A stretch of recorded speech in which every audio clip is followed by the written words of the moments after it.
Social democratic party of India نے اتر پردیش حکومت کی جانب سے مسلم تعلیمی اور مذہبی اداروں کے خلاف چلائے جا رہے تعصب آمیز مہم کی سخت مذمت کی ہے۔ اس مہم کے تحت ہندوستان اور نیپال کی سرحد کے قریب ضلعوں میں جیسے کہ شریواستی میں 110 مدرسے، سدھارتھ نگر میں 9 مسجدیں اور مہاراج گنج میں 29 مدرسے، یعنی کہ کل ملا کر 225 سے زیادہ مدرسے، 30 مسجدیں، 25 مزاریں اور 6 عیدگاہوں کو منہدم کیا گیا ہے۔ حکومت اس کارروائی کو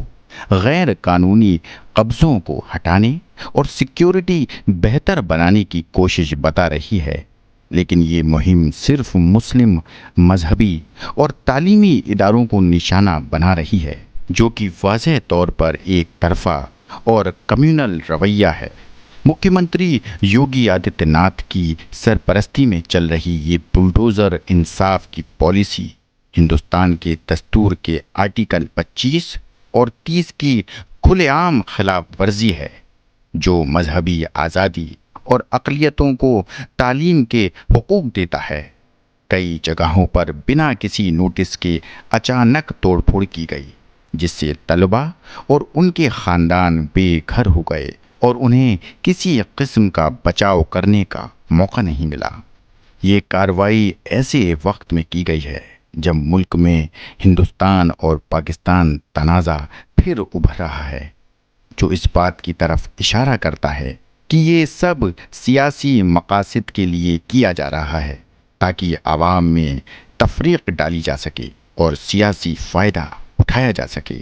ایس ڈی پی آئی مطالبہ کرتی ہے کہ ان توڑ پھوڑوں کو فوراً روکا جائے، تمام کارروائیوں کی انصاف پسند عدالتی تحقیقات کی جائے،